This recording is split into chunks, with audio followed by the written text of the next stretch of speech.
Bonsoir à toutes et à tous, bienvenue dans Environnement et Développement durable. Aujourd'hui, nous parlons de la problématique des embouteillages. C'est presque dans toutes les villes de la République démocratique du Congo que la circulation devient un casse-tête. Par exemple, ici à Kinshasa, pour atteindre les centres-villes, devient un cauchemar. Surtout dès que la pluie tombe, la vie devient insupportable. Embouteillage avec comme conséquence pas de transport. On en parle avec l'invité du jour. Il s'agit de Monsieur Delphin Mwadi Tchala. Il est assistant et chercheur en 3e cycle à l'université de Kinshasa. Bonsoir, Monsieur Delphin. Bonsoir, Madame Efrazi. Comment allez-vous? Je vais très bien, par la grâce du Seigneur. Et de votre côté? Oui, je vais bien. Merci de répondre à notre invitation. Merci beaucoup, je vous en prie. Ok, vous êtes assistant et chercheur en 3e cycle à l'université de Kinshasa. C'est dans quel domaine? Voilà, je suis assistant et chercheur à l'université de Kinshasa, dans la faculté des sciences et technologies, au département des géosciences. Département des géosciences. Des géosciences, oui. C'est un ancien département? C'est un ancien département, je peux dire, mais qui a changé de nom. Avant, c'était le département des sciences de la Terre. On avait l'arrivée des nouvelles technologies. Même la faculté aussi a changé de nom. Avant, c'était la faculté des sciences tout court. Maintenant, c'est la faculté des sciences et technologies.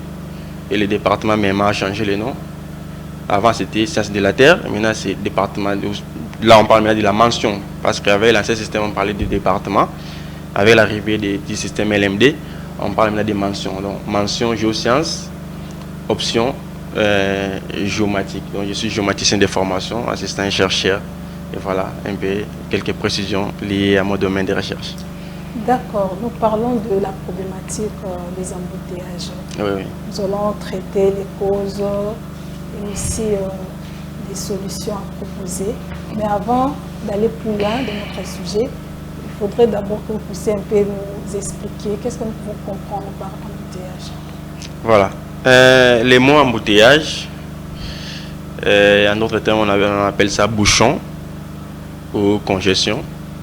En fait, c'est un encombrement de circulation qui réduit fortement la vitesse de circulation des véhicules. Donc, ça réduit la vitesse de déplacement des véhicules sur une voie. En quelques mots, donc une définition très courte, c'est ça, si on peut comprendre par les mots embouteillage. Bouchon ou congestion qui réduit la vitesse de circulation des véhicules. Donc, là, on parle de l'automobile. Là, j'ai fait allusion à l'automobile. Donc, ça réduit un peu la vitesse des automobiles sur une voie. Et c'est à ce moment qu'on parle des embouteillages. D'accord. Pourquoi autant d'embouteillages ici à Kinshasa? Vraiment, une très belle question. Pourquoi autant d'embouteillages à Kinshasa? Voilà. Comme j'ai dit précédemment, je suis chercheur, assistant chercheur. Je suis en train de mener mes recherches sur ce domaine des embouteillages parce que ça fait très mal. On est scientifique et on est aussi congolais. Notre pays est en voie de développement. Alors, c'est un problème très sérieux qui arrive au pays. Et ce n'est pas seulement en RDC ou à Kinshasa, même ailleurs, il y a toujours problème des embouteillages. Mais au moins, dans chaque pays, il y a des scientifiques qui réfléchissent pour voir comment on peut apporter des solutions par rapport à ces problèmes. Parce que ça dérange tout le monde. Tout le monde est dérangé par ces problèmes des embouteillages. Alors, moi, étant un chercheur, j'ai essayé de... Donc, les recherches sont en cours, mais une grande partie est déjà faite. Une grande partie est déjà faite plutôt. D'autres sont en cours. J'ai essayé d'identifier quelques causes qui sont à la base des embouteillages à Kinshasa. Il y en a plusieurs. Il y a plusieurs causes, mais j'ai eu à regrouper toutes ces causes en 6 catégories, soit 6 groupes de causes. Vous avez regroupé. Voilà. Donc, toutes les causes dont vous pouvez parler, ça se retrouve dans les 6 groupes-là, soit les 6 causes majeures. J'appelle ça causes majeures. Ok. Les causes majeures, il y en a, c'est au nombre de 6. La première cause, ce sont les causes structurelles. Je vais expliquer chaque cause. Les causes structurelles. Les causes structurelles. La deuxième cause des embouteillages à Kinshasa, c'est en fait l'accroissement démographique de la population. Donc, démographique, d'abord, oui, je cite d'abord les 6 causes majeures. Causes Comme ça, après, vous allez maintenant expliquer l'une après l'autre. Effectivement. Je me souhaiterais citer d'abord toutes les causes, les 6 causes. Et par après, je vais commencer à expliquer cause par cause pour essayer de faire comprendre nos téléspectateurs qui nous suivent à la maison. Donc, comme j'ai dit, la première cause, soit la première cause majeure, soit les premières causes majeures, c'est les causes structurelles liées à la structure de la ville. Je vais expliquer. Deuxième cause, c'est l'accroissement démographique. Là, on voit la population. Et partant de mes recherches, j'ai essayé d'avoir les données de la population de 1884 à 2019. Je vais expliquer. Troisième cause, c'est le rapide étalement de la ville de Kinshasa. Ça, c'est la troisième cause. Quatrième cause, c'est la régression de la voirie fonctionnelle de la ville. Cinquième cause, c'est l'augmentation du flux des véhicules dans la ville. Et enfin, sixième cause, c'est le comportement psychosociologique des usagers. Voilà les 6 causes majeures que j'ai identifiées et j'ai même des preuves. J'ai fait des recherches, je suis allé au terrain, j'ai fait des observations sur le terrain, j'ai sillonné presque dans toutes les routes secondaires de notre ville de Kinshasa. J'ai fait des enquêtes, j'ai aussi interviewé la population, les usagers, dont j'ai toutes les données qui m'ont poussé à identifier, soit à regrouper toutes ces causes en 6 causes majeures.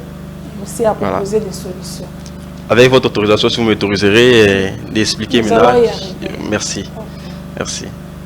D'accord. Présentement là, vous allez maintenant nous expliquer ces différentes causes. Ces différentes causes, l'une après l'autre. Avec l'accompagnement de la régie, notre régisseur va nous illustrer à travers des images. Donc, je vous donne déjà la parole. Merci beaucoup, Madame Frazé, de m'avoir accordé la parole. Alors, parlons du première cause, qui sont plutôt les causes structurelles. Pourquoi cause structurelle? Là, j'ai fait allusion à la structure proprement dit de notre ville de Kinshasa. En fait, parlant des causes structurelles, nous allons remarquer que la structure de notre ville est influencée par les reliefs et l'hydrographie. N'est-ce pas? Alors, et si la technique peut nous aider, s'il peut nous montrer la carte de la ville de Kinshasa. Je voulais un peu expliquer d'abord, parce que plusieurs personnes, oui, vivent à Kinshasa, mais ça peut-être d'autres sont ignorants sur la cartographie de la ville. Voilà, la carte de la ville de Kinshasa est là, vous voyez. Regardez comment sont les communes de la ville de Kinshasa. Vous allez voir, la majorité des communes sont la plupart des communes sont entassées à un seul endroit. Vous allez voir, quand vous voyez Gomé, vous voyez là-bas Bandalungwa et les autres communes, c'est vraiment entassé. Regardez Maluku, regardez Nsele, regardez Kimbase, il y a de l'espace. Mais tous, nous sommes entassés à un seul endroit. Non, ça vous comprenez? Pardon? Quand vous dites que c'est vraiment, ça devrait être ça devait être équilibré. Là, on voit l'aménagement du territoire. Parce que je peux dire, moi personnellement, par rapport à mes recherches, je peux conclure à dire que la ville de Kinshasa n'est pas aménagée. Il n'y a pas un plan d'aménagement actualisé de la ville. Parce qu'en voyant juste la carte qui est là, ça nous montre clairement que la ville n'est pas aménagée. Là, je crois que les aménageurs sont à la maison. C'est vrai, je crois qu'ils vont me donner raison. Donc, parlant des causes structurelles, j'ai dit, ces causes structurelles-là, nous voyons l'influence de l'hydrographie et aussi des reliefs. Donc, vous allez remarquer que la ville est subdivisée en 2 parties. C'est date même à l'époque des Belges. Il y a la partie ville basse, qui est généralement la plaine, la plaine, et la partie ville haute, qui est, dont nous voyons la grande partie, ce sont les collines en fait. Il faut comprendre. Alors, la ville basse, nous allons remarquer que dans la ville basse, il y a vraiment assez de routes dans la ville basse. Mais dans la ville haute, il n'y a pas assez de routes. Il faut comprendre. Toujours dans la même optique, nous allons remarquer la ville de Kinshasa, à l'époque des Belges, quand les Belges sont venus, c'était divisé en 2. Il y avait la ville planifiée ou partie planifiée et la partie non planifiée, n'est-ce pas? la partie planifiée, sorte ville planifiée, nous voyons les communes suivantes. Nous avons Gombe, Barombu, la commune de Kinshasa, la commune de Lingwala, la commune de Limete, Kassavuvu, la commune de Bandalungwa, Ngirengiri, Bumbu, Matete, Lemba, Ndili et une partie de Ngalima. Toutes ces communes-là font partie de la ville planifiée. Quand vous parlez de la ville planifiée, ça veut dire quoi? La ville planifiée, ça veut dire que c'est une ville urbanisée, ça veut dire que les gens ont construit en suivant des normes urbanistiques, n'est-ce pas? Parce qu'à l'époque, quand les Belges existaient, il n'y avait pas les autres qui existent aujourd'hui. Les Blancs, quand ils étaient là, il y avait une différence. Comparé Kinshasa des années 1960 et Kinshasa de 2020 ou 2010, c'est différent. C'est différent. Mais comment il y a dégradation? Non, il y a changement total. Même l'occupation anarchique. Vous allez remarquer qu'avant, ce n'était pas le cas. Depuis les Belges sont partis, derrière, il y a eu changement total. Les gens ne respectent plus en fait les normes, mais il y a du désordre en fait. Les normes. J'ai démontré tout. Et on a aussi la ville non planifiée. Là, on voit Ngalima, c'est les Mbao, Mongafula, Lemba, Lemba Sud, une partie de Lemba Kisenso. En fait, tout ça font partie aussi de la ville haute. Parce que cette partie est dominée par les reliefs. On voit, ce sont ce sont des zones, on remarque les collines, n'est-ce pas? Donc, cette structuration de la ville fait partie aussi des causes des embouteillages. Pourquoi? Parce que vous allez remarquer, dans la ville basse, il y a vraiment des routes, il y a assez de routes. Nous avons remarqué, je ne sais pas si la technique peut nous aider, j'aimerais un peu expliquer, quand je parle, j'explique, les gens voient comment les choses... Il y a une carte là des routes, voilà, c'est ça, la carte que vous voyez là, derrière moi.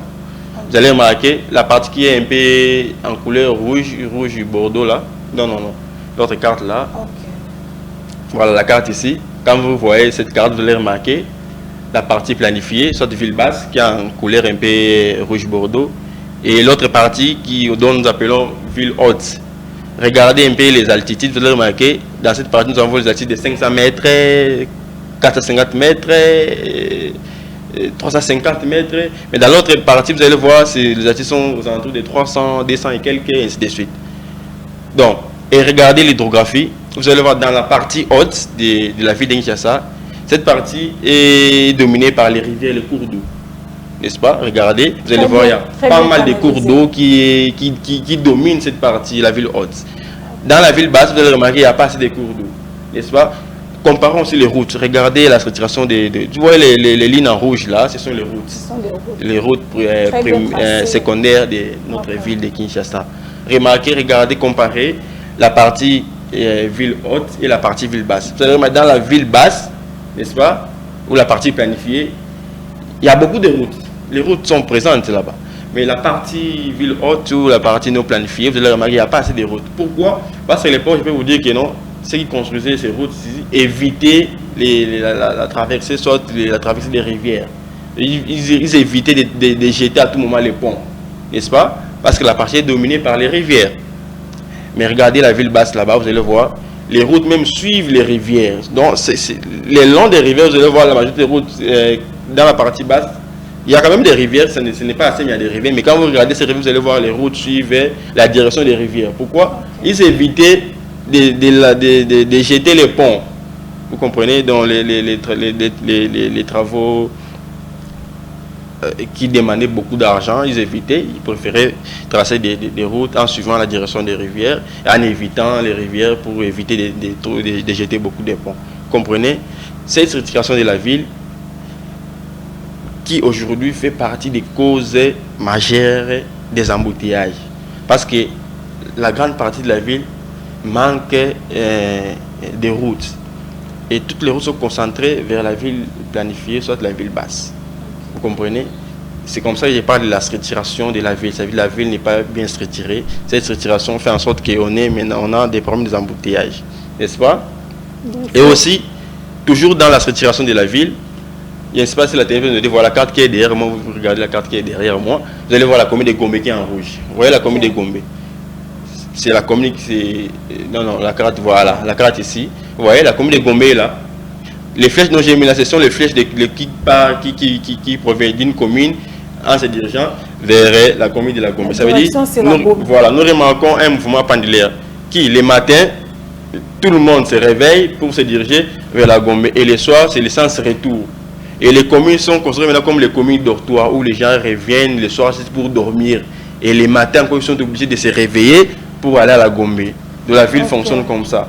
Chaque matin, les gens s'en vont à Gombe et le soir, tout le monde commence à retourner vers chez eux. Donc, en quelques guillemets, les dortoirs. Donc, les communes maintenant, les autres communes sont considérées comme les dortoirs et Gombe considéré comme une commune qui fonctionne. Ouais. Les centres-villes. Les centres-villes, oui, c'est les centres-villes. Alors, cette structuration-là fait partie des causes structurelles qui sont à la base des embouteillages actuellement dans la ville de Kinshasa. N'est-ce pas? Alors, deuxième cause majeure des embouteillages Kinshasa, j'ai dit c'est l'accroissement démographique. Toutefois, en expliquant s'il y a des questions, vous pouvez toujours poser. Comme ça, nous allons partir cause par cause. Je suis en train d'expliquer. S'il y a aussi des questions, vous pouvez toujours poser et puis je vais commencer à répondre lié à ce que je suis en train de parler par rapport aux causes. Alors, deuxième cause, j'ai parlé de l'accroissement démographique. Alors, j'ai essayé de faire des recherches pour essayer un peu de voir comment la population de la ville de Kinshasa s'est évoluée au cours du temps. Alors, j'ai pris de 1984, voilà, la carte qui est là, l'image qui est là, ça dit tout. J'ai essayé de comparer, en fait, de faire une étude diachronique pour essayer de voir comment la population a évolué au cours du temps. Vous allez remarquer qu'en 1884, la ville de Kinshasa avait une population de 5 000 habitants. 5 000 habitants en 1884. En 2019, la ville de Kinshasa avait une population de combien? De 13 916 000 habitants. Vous comprenez? Donc, de 1984, 5 000 habitants, à 2019, combien? 13 millions. Vous comprenez? 13 millions d'habitants. C'est énorme. Vous allez voir même la courbe que j'ai regardé, la courbe qui monte là. Vous allez voir, il y a vraiment une augmentation. Ça veut dire de 5 000 à 13 millions. Actuellement, d'autres personnes, d'autres sources disent que non, la ville de maintenant compte 17 millions d'habitants. Vous comprenez? C'est-à-dire chaque jour, la population est en train d'augmenter dans la ville de Kinshasa.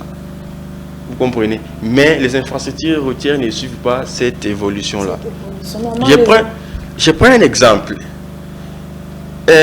Admettons, je prends un exemple. Moi et vous, nous sommes fiancés, n'est-ce pas? On peut louer une maison à chambre-salon, non? On peut louer une maison à chambre-salon. Mais au moment où notre premier fils arrive, n'est-ce pas? Nous serons obligés de faire quoi? De chercher notre maison pour loger notre premier fils, notre fils qui vient d'arriver au monde, n'est-ce pas? Et au fur et à mesure, nous avançons, les deuxièmes fils arrivent. Donc le premier fils doit occuper sa chambre. Voilà. Donc on ne peut plus rester à une maison à chambre-salon. On va chercher déjà une autre maison pour, où notre enfant aura une place pour dormir.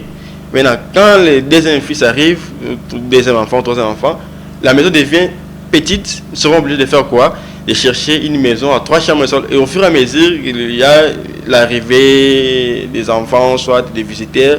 Nous sommes obligés de faire quoi? De chercher un cadre qui doit convenir tout le monde, n'est-ce pas? Mais pour la ville de Kinshasa, qu'est-ce qui s'est passé? Je vais démontrer, vous allez remarquer vous-même, vous allez remarquer que les infrastructures routières n'ont pas accompagné cette évolution de la population. Parce que plus la population augmente, plus les besoins aussi augmentent. Mais si les besoins augmentent, la population augmente, mais les infrastructures restent les mêmes, il n'y a pas une évolution, c'est compliqué. Il y aura des conséquences. Voilà, il y aura des conséquences que nous aurons des embouteillages. Alors, troisième cause majeure dont j'ai parlé de l'étalement, le rapide étalement de la ville. Ça veut dire que la ville s'est étalée de manière très rapide. La technique, je ne sais pas s'il peut nous aider. Voilà, vous regardez cette carte, vous allez remarquer les gens derrière là en bas. Vous voyez la ville de Kinshasa a commencé vers Kitambo là-bas. La partie qui est un peu rose comme ça. Vous voyez, ça c'est vers Kitambo, je vois Kitambo Gombe. C'est là où la ville de Kinshasa a commencé. Et par rapport, nous avons la partie qui est en couleur jaune là, n'est-ce pas? Qui représente l'état de 1979. Comment la population est augmentée dans la ville de Kinshasa. En rouge, là, vous voyez, là, c'est à 2021. C'est-à-dire, vous commencez de Gombe là-bas, vous descendez jusqu'en en 2020. Ça veut dire chaque couleur signifie, quand vous regardez la légende qui est en bas, vous allez remarquer, les détails sont là. Par exemple, limite des communes qui est en couleur noire là, vous voyez la couleur noire qui est là, ce sont les limites des communes. L'extension de Kinshasa en 1957, la couleur aussi là, en couleur jaune là, vous voyez, c'est l'extension de Kinshasa en 1979. En rouge là, l'extension de Kinshasa en 2021. La couleur verte là, vous voyez là, c'est la végétation, couvert végétal. Ça veut dire que cette zone là n'est pas encore occupée par la population, l'habitat, n'est-ce pas? Vous allez remarquer que la ville de Kinshasa, c'est plutôt, nous remarquons un rapide étalement de la ville, n'est-ce pas? La population augmente, la ville s'étale de plus en plus, n'est-ce pas? Les zones qui n'étaient pas occupées. Voilà, les zones non occupées deviennent occupées, mais vous allez remarquer que les infrastructures routières ont resté les mêmes, n'ont pas évolué. Vous comprenez? Alors, quatrième cause, j'ai parlé de la régression de la voirie fonctionnelle. Donc, la voirie, au lieu d'évoluer, les paix qu'on avait là, c'est même encore dégradé. Vous comprenez? Pourquoi? Par manque d'entretien, il n'y a pas assez d'entretien. La voirie même n'a pas évolué. Je ne sais pas, la technique peut nous montrer. Vous allez remarquer comment la voirie, parce que ce sont les données que j'ai à l'OVD. Okay. Vous pouvez, la technique peut nous aider à nous montrer un tableau là. Voilà, regardez le tableau qui est là. Vous allez remarquer là, on voit type voirie revêtie. Voilà l'état de 2016, on voit 679 km. État de 2017, 679 km. 2018, 679 km. Toujours. 2019, 679 km. Je prends juste cet exemple-là. Prenons voirie en terre. En 2016, 2685 km. 2017, 2685 km. 2018, 2685 km. 2019, même chose. Pas d'évolution. N'est-ce pas? Longueur totale. En 2016, 3364 km. En 2017, 3364 km. 2018, 3364. 2019. Donc vous allez remarquer, vous allez comprendre avec moi que la voirie de la ville de Kinshasa n'a pas évolué au cours du temps. Donc les routes que les Belges ont laissées jusqu'en séjour, ce sont les mêmes routes qui existent encore là. Et regardez maintenant l'état actuel, l'état de ces routes, vous allez voir la majorité des routes sont dégradées, ne sont plus en bon état. Je prends encore toujours dans les mêmes tableaux, la technique va nous aider. Nombre de travaux, nous allons voir si par rapport aux travaux d'aménagement ou soit des réhabilitations. Entretien en kilomètres. En 2012, 46,3 km réhabilités. En 2010, entretenus plutôt. En 2013, 14,7 km entretenus. 2014, vous allez remarquer, on parle réhabilitation et modernisation en kilomètres. 89 km en 2012, 77 km. Et vous allez remarquer, si vous comprenez, mais vous allez remarquer, on n'a pas vraiment construit de nouvelles routes, on a plus réhabilité. Mais maintenant, quelle réhabilitation? Une route qu'on réhabilite aujourd'hui, 2 ans, 3 ans, 4 ans après, ça se détériore. Et ça, c'est normal. Vous comprenez? Il y a la légèreté même de ces côtés-là. Donc, ça, c'est notre quatrième cause majeure, la régression de la voirie fonctionnelle. Et la cinquième cause, j'ai parlé de l'augmentation du flux des véhicules. Donc, comme j'ai donné l'exemple de la maison, quand papa et maman sont en confiance, ils sont obligés d'avoir une maison à chambre et salon. Mais ouais, maintenant, regardez maintenant l'état de nos véhicules. Vous avez remarqué que dans notre ville de Kinshasa, je peux dire que c'est au moins chaque jour que nous avons l'introduction de nouveaux véhicules dans la ville. Quand vous allez au port de Matadi ou à Beaumont, vous allez remarquer que chaque jour, les gens, la population, commande des véhicules. Tout le monde veut rouler, carrosse, tout le monde veut avoir un véhicule. Donc, vous comprenez? Donc, c'est chaque jour il y a introduction de nouveaux véhicules dans la ville de Kinshasa. Mais la voirie est restée la même. Ça n'a pas évolué au cours du temps. On ne construit pas de nouvelles routes, mais il y a introduction chaque jour, chaque année, des véhicules qui entretiennent. Mais ces véhicules-là vont rouler où? Vous comprenez? Ça devient maintenant, vous comprenez. Vous voyez une maison qui est peut-être une maison chambre-salon, vous êtes marié, vous avez un enfant, 2 enfants, 3 enfants, 4 enfants, 5 enfants. Plus les enfants sont toujours en train de venir, vous devenez 10 enfants plus vous, mais vous gardez toujours votre maison de chambre-salon. Les gens vont dormir où? La maison d'événement, maintenant, on comprend, non? On comprend, n'est-ce pas? Papa, même pour dormir, la difficulté, pourquoi? La maison est restée la même, la maison est restée la même. Mais il y a toujours l'arrivée des enfants qui arrivent. Mais ils vont dormir où? Vous comprenez? Ça créera quoi? L'encombrement dans la maison. Et c'est la même chose qui se passe dans les domaines routiers. Ça veut dire, il n'y a pas une évolution de route. Les routes sont restées les mêmes. Et puis ces mêmes routes-là commencent à être dégradées. Mais de l'autre côté, nous avons l'introduction, l'arrivée de plusieurs véhicules qui arrivent. Chaque jour, les véhicules arrivent, qui entrent au port, qui entrent chaque jour, qui entrent. Et ça devient encore moins. Ce n'est que normal qu'aujourd'hui nous puissions voir ces problèmes des embouteillages. Vous comprenez? La dégradation de gros. C'est ça. Alors, la 6e cause, c'est les comportements psychosociologiques des usagers. Et dans les comportements psychosociologiques des usagers, là on va voir, nous avons le non-respect du code de la route, nous allons voir, vous voyez, l'occupation anarchique de la partie de la chaussée. Vous allez, cette photo qui est derrière moi, vous remarquez, vous allez voir là. Aujourd'hui, tout le monde veut vendre, chercher. Mais où vendre? Ils vont occuper la chaussée. Là où les voitures doivent passer, maintenant, on voit des mamans vendeuses qui sont en train de vendre des petits articles. Et la route devient de plus en plus rétrécie. Maintenant, les véhicules cherchent où passer. Il y a de l'autre côté, il y a la population qui cherche où passer. Et ces mamans-là, ces jeunes garçons, ces jeunes filles, des ambulants qui vendent, vous voyez, la route devient tellement rétrécie et devient encombrante. Même les piétons manquent. Même les piétons manquent même une partie pour passer. Vous comprenez? C'est pas normal. Donc, toutes les autres causes-là font partie du comportement psychosociologique des usagers. Ça veut dire le comportement des usagers. Le non-respect, et aussi vous allez remarquer, dans la structuration de la ville, nos routes qu'on conçoit actuellement plutôt, vous allez remarquer, on ne respecte pas les normes.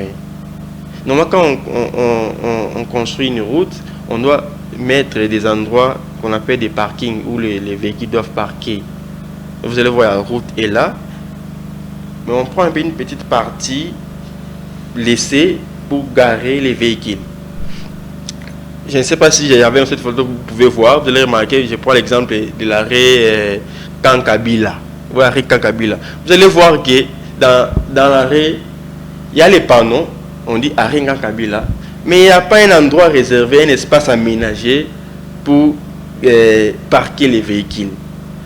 Les véhicules sont obligés, soit les chauffeurs sont obligés de parquer leurs véhicules au bord de la route. Maintenant, en parquant comme ça, ils bloquent la circulation à ceux qui viennent après eux. Vous comprenez? Le problème aussi, c'est dans les comportements des chauffeurs. Effectivement. Les chauffeurs peuvent voir que non, voilà, c'est marqué. Là, c'est marqué parking où on ne peut pas parquer. Mais vous verrez que les chauffeurs, en tout cas, n'ont pas le respect du code de la route. Mais tout ça, c'est l'État qui doit régulariser tout ça, qui doit organiser ces domaines-là. Et ils font ça pourquoi? Parce que pour eux, ils pensent entre guillemets comme si l'État ne fait rien. Pourtant, on voit chaque jour les roulages et ainsi de suite. Maintenant, il y a un système qu'on appelle les motalikash. Et ça favorise ces manques, soit le non-respect du code de la route. Parce qu'ils savent que non, voilà, même si j'ai garé ici, quand les roulages viendra, je le donnerai un petit rien motalikash, il va me laisser, il va me faire rien. Et c'est comme ça devient une habitude. Et comment alors devrait se comporter le roulage face à ces comportements? Non, ils doivent respecter les consignes données par hiérarchie en fait. On dit ici, personne ne peut garer. Ici, il n'y a pas de parking. Respectez. Quand un chauffeur arrive avec son véhicule, il dit non, monsieur, ici, on ne peut pas parquer ici. Cherche un autre endroit pour parquer. S'il insistait, et puis, il y a une punition. Vous le punissez en fait. Mais le constat pour notre cas, nos policiers sur nos roulages ne font pas ça. Le problème est résolu. Maintenant, collabore avec le chauffeur. Le problème est résolu entre chauffeur et roulage. Oui. Vous avez quelqu'un, oh non, c'est une fois, oh non, tu n'as pas mis votre ceinture. Ok. Et par après, ça devient un débat. Ah non, laissez-moi. Non, non, non, non, non. Et par après, cherche-moi juste une bouteille d'eau et puis je te laisse. Et la corruption. On appelle Motalika en lingala actuellement. Vous comprenez? Et tout ça, ça favorise qu'on ait aussi des embouteillages. Tout ça fait partie des comportements des usagers. Vous voyez? Mais quand un usager arrive, non, voilà, monsieur, tu as fait une infraction, tu as pris sens unique, n'est-ce pas? Normalement, il faut poser la question, bon, ok, j'accepte, je me suis mal conduit. Maintenant, quel est... je dois faire quoi pour... parce que vous devez normalement... L'État doit me punir si je me suis mal comporté au bord de la route, sur la voie. Maintenant, je dois payer pour qu'à la prochaine, je ne puisse plus répéter ça. Mais en payant ça, on ne donne même pas les quittances, sorte un récit qui montre que tu as payé. Ça se passe entre quelqu'un qui est en faute et les roulages. Ça s'arrête là. Normalement, l'État devrait mettre en place une structure qui s'occupe de tout ça. Les roulages viennent, quelqu'un qui a une infraction, ils prennent cette personne-là, n'est-ce pas? Ils lui amènent à ces personnes-là qui sont chargées de faire payer, soit de punir la personne. Et on lui remet les récits. Donc, il faut faire appliquer la loi. Il faut faire appliquer la loi tout justement. Il faut faire appliquer la loi. Mais dans notre pays, dans ce côté-là, il y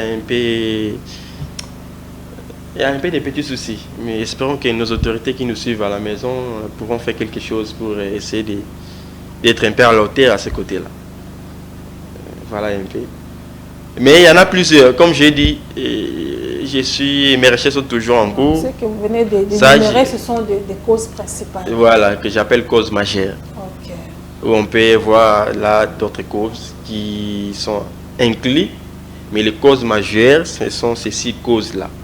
Donc nous avons les causes structurelles, accroissement démographique, nous avons rapide étalement de la ville, il y a la régression de la voirie fonctionnelle, il y a l'augmentation du flux des véhicules, surtout ça, qui n'est pas accompagné par la construction de nouvelles routes, n'est-ce pas? Et enfin, il y a les comportements psychosociologiques des usagers. Voilà un peu quelques causes qui sont à la base des embouteillages que nous remarquons dans notre ville. On ne peut pas parler de causes sans pour autant faire mention ou parler de conséquences. Qu'est-ce que ces différentes causes peuvent entraîner comme conséquences? Voilà. Par rapport aux conséquences, les embouteillages ont plusieurs conséquences. Alors ici, je vais essayer d'énumérer juste 5 conséquences. 5. Je vais essayer d'énumérer 5, mais ceux qui en voudront connaître plus, je suis là même après l'émission, vous pouvez me contacter. Je vous dirai les autres. Mais ici, pour expliquer ceux qui nous suivent à la maison, je vais parler de 5 conséquences. La première conséquence des embouteillages, c'est la perte des temps précieux. Vous voyez les temps, les Anglais disent le time is money, le temps c'est l'argent. Alors, lors des embouteillages, il y a cette perte-là de temps précieux qui est caractérisée par les retards au boulot, au travail, n'est-ce pas?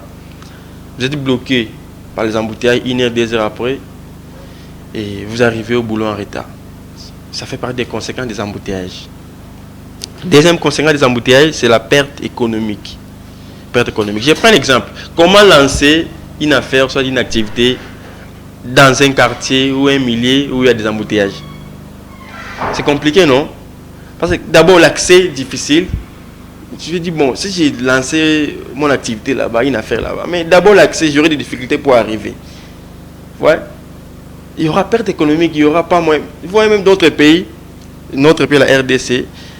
Vous savez pourquoi on n'a pas assez d'investisseurs?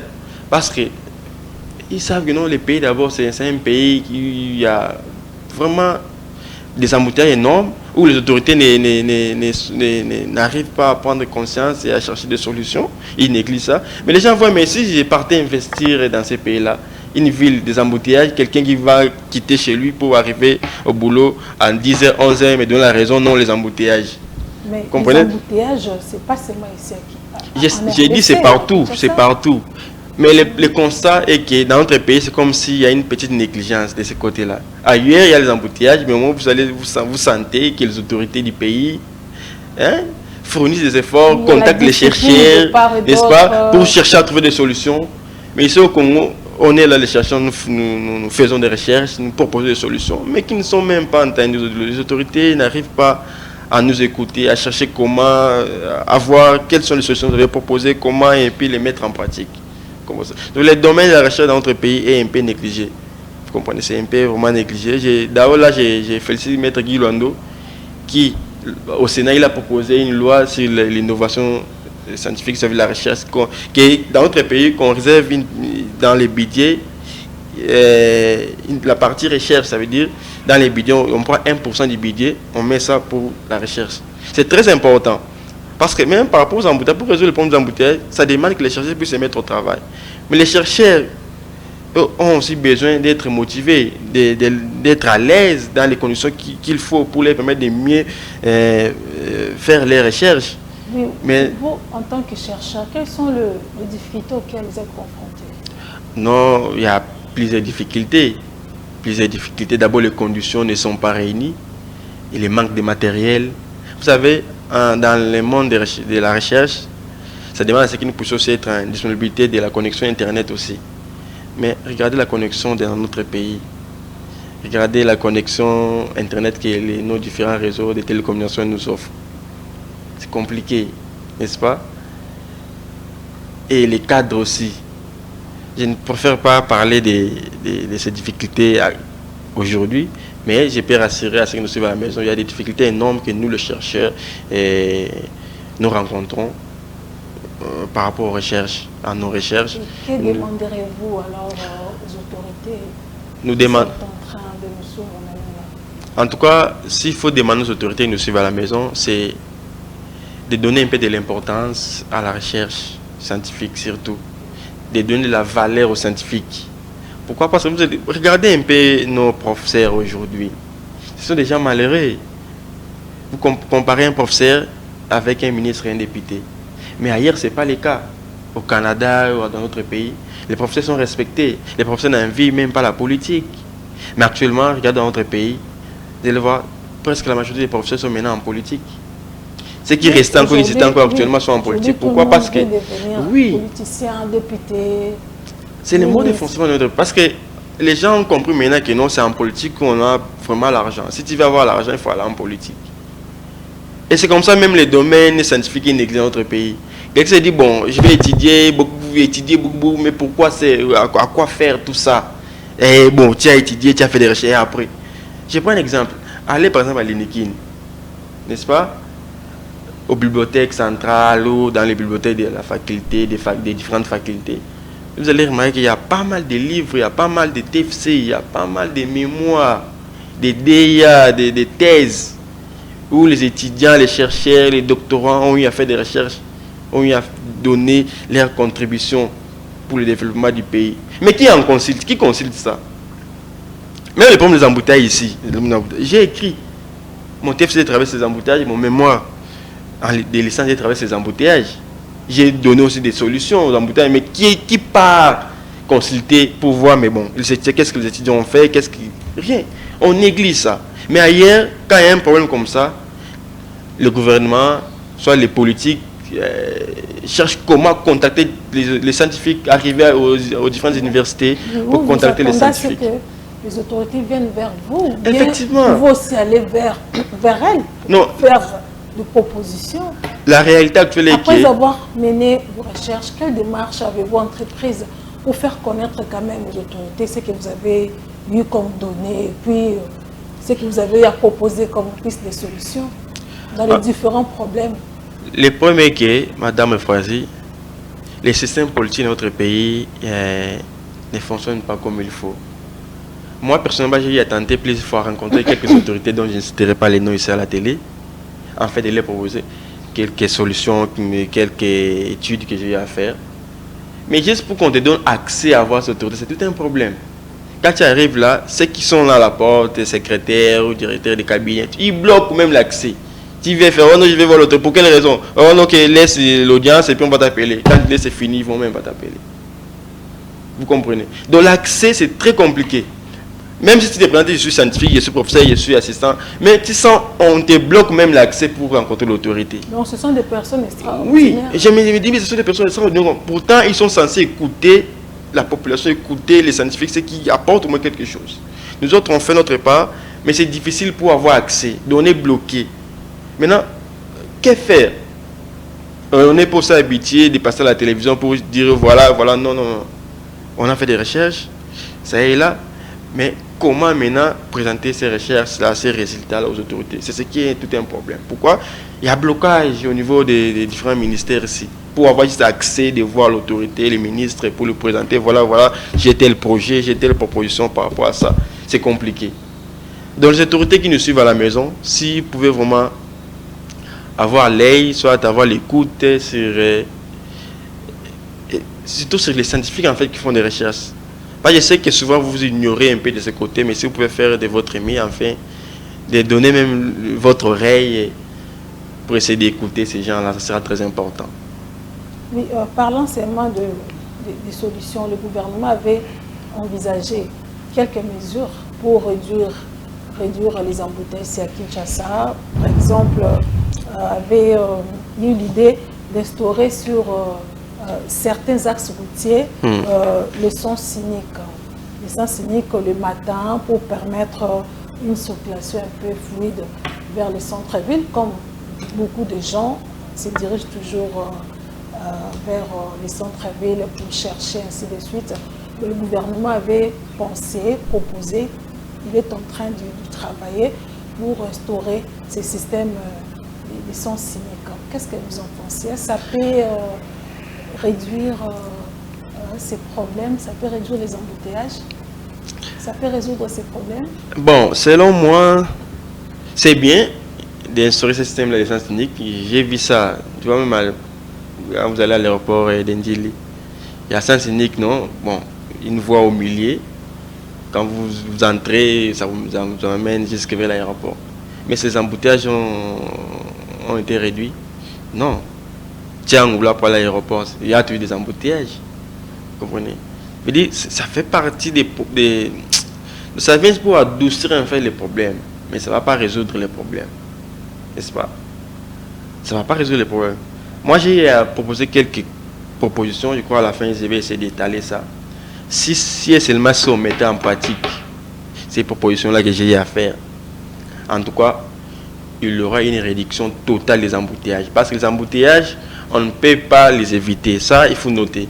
On ne peut au grand jamais éviter les embouteillages. Mais on peut les réduire.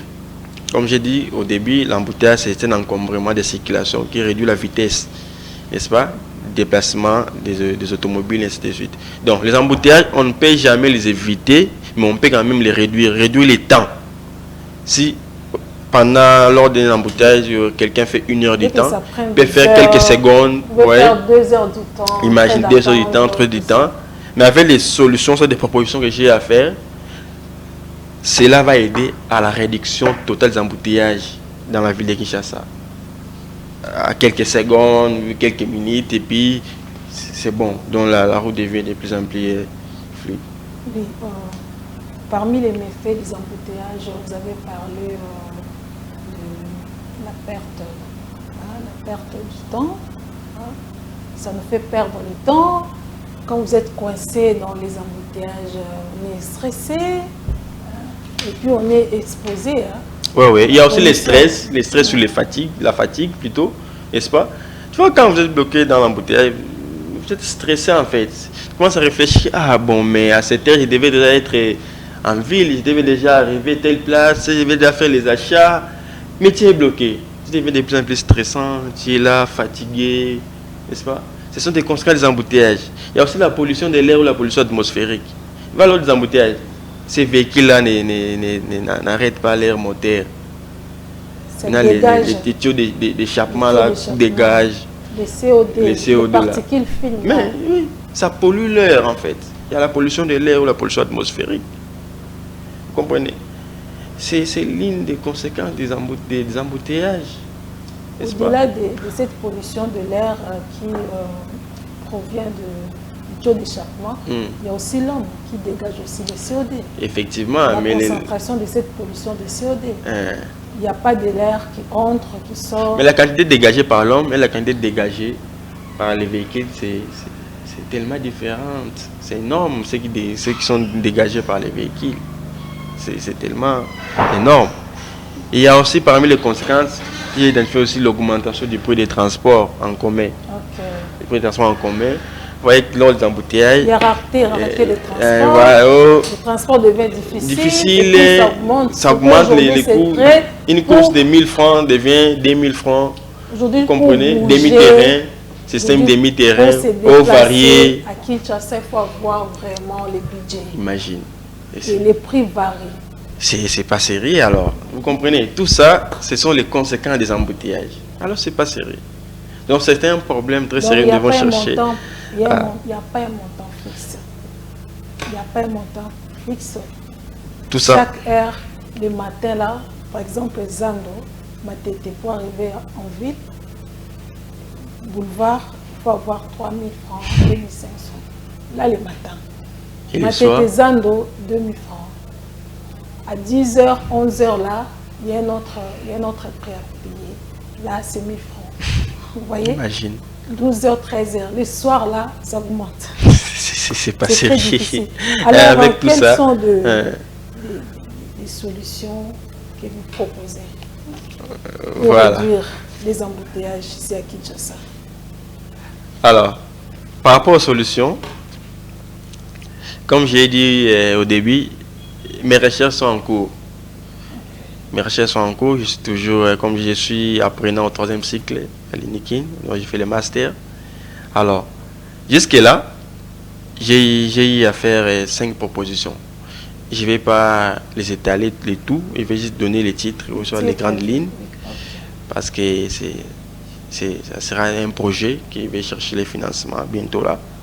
Mais je vais donner les grandes lignes de ces propositions-là. Et si et seulement si on mettait en pratique, on finançait ça, en tout cas, ça je vous rassure, on aura réduction des embouteillages. Là, le problème sera résolu. Alors, mes propositions par rapport aux embouteillages, j'ai tenu compte de 6 aspects. L'aspect numéro 1, c'est j'ai tenu compte de l'état actuel des routes, de nos différentes routes. J'ai essayé de voir, d'observer nos différentes routes qui m'ont poussé à donner quelques propositions.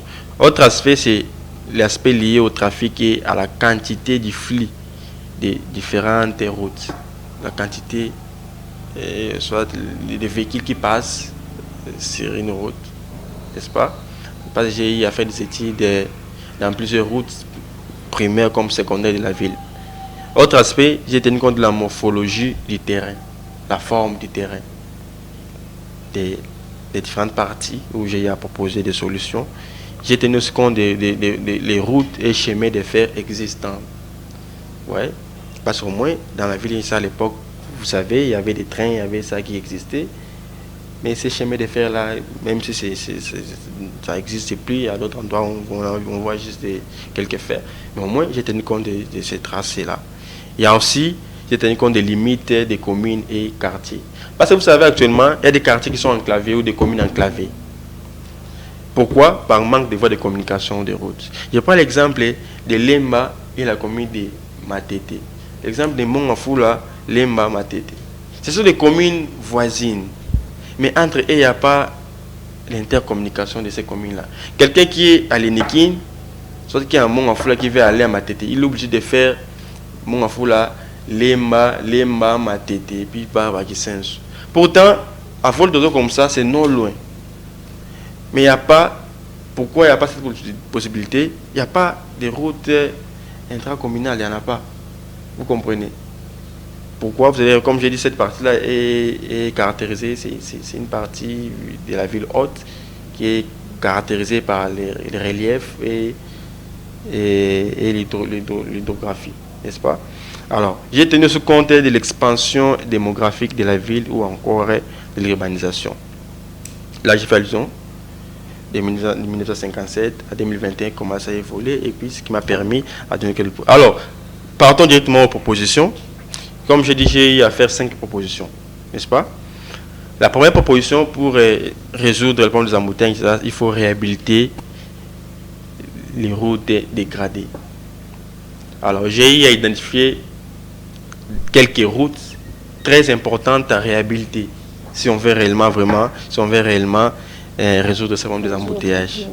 Deuxième proposition, oui, j'ai toute une liste de ces routes-là que j'ai à faire. Je ne vais pas les dévoiler ici à la télévision, mais ceux qui en voudront bien, s'il y a des bailleurs de fonds, des autorités qui vraiment veulent apporter un plus dans ces domaines-là, ils peuvent toujours me contacter à la fin. Si mon autorité, donnez mon numéro même à la fin, ils peuvent me contacter. Alors, deuxième proposition que j'ai à faire, c'est les prolongements, soit de prolonger l'asphaltage des tronçons non achevés. Parce qu'il y a des tronçons ou des routes, n'est-ce pas?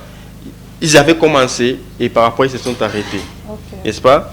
L'État nous fait défaut apparemment. Troisième proposition, ouverture et construction de routes transversales, comme j'ai dit, pour joindre les communes enclavées. Parce qu'il y a des communes qui sont enclavées, comme je donne l'exemple, il faut maintenant proposer, ou soit ouvrir ou construire des routes transversales de ces communes-là pour permettre aux communes d'être connectées entre elles. Quatrième proposition que j'ai à faire, c'est l'implantation des gares ferroviaires. J'ai fait un plan, j'ai proposé l'implantation des gares. J'ai même proposé les déplacements. Voilà, l'actuelle gare, on appelle gare centrale. On va déplacer ça. Déplacer, bon, je ne vais pas mettre. Au moins, j'ai fait quelques propositions sur un plan là pour implanter les gares ferroviaires. Et enfin, cinquième proposition que j'ai à faire, c'est l'implantation des rails. Il y a aussi tout un plan que j'ai à faire où passer ces rails-là, comment ça va se faire, tout ça pour résoudre les problèmes d'embouteillages, tenant compte de ces causes-là dont je vous ai dit, les causes structurelles et ainsi de suite. Voilà un peu ces 5 propositions que j'ai à faire. Et dans chaque proposition, j'ai des détails de chaque proposition. Et c'est déjà fait. Là, vous ne pouvez pas. Non, je ne peux pas tout étaler ici. Ceux qui en voudront besoin, oui, peuvent me contacter en privé, on va en parler de tout ça. D'accord, j'espère que le message est passé et que ces gens-là, ces autorités-là, sont en train de nous suivre. Maintenant, nous tendons déjà vers la fin. Mais avant de conclure, je voudrais que vous puissiez un peu nous dire, est-ce qu'il y a une manière de se comporter dans les embouteillages? Effectivement, il y a une manière de se comporter. Parce que, premièrement, nous avons le code de la route qui est là, où tous les usagers sont censés à respecter ce code-là. Et rien que ça. Il y a le code de la route qui existe. Quand tu te mets en route, il y a un code, il y a la loi qui dit ça il faut faire, ça il ne faut pas faire, ça il faut faire, il ne faut pas faire. Il faut respecter ça. Donc les usagers sont censés respecter. Voilà, ils sont censés respecter le code de la route. Aussi, mais il y a les suivis maintenant, les responsables du trafic, le roulage, ils doivent être rigoureux. Voilà, ils doivent être rigoureux. Parce que de ce côté, ils sont un peu négligents. L'État est un peu trop négligent de ce côté-là. Il faut qu'il y ait des sanctions. Quand quelqu'un viole la loi, et on le sanctionne. Donc, je peux dire que la gestion des embouteillages est collective. Non, chacun a sa part de responsabilité par rapport aux embouteillages. Pour résoudre les embouteillages, chacun a sa part de...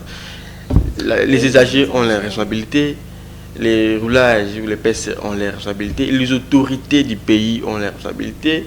Donc tous les usagers, chacun à ce qui lui concerne, a sa part de responsabilité. Voilà.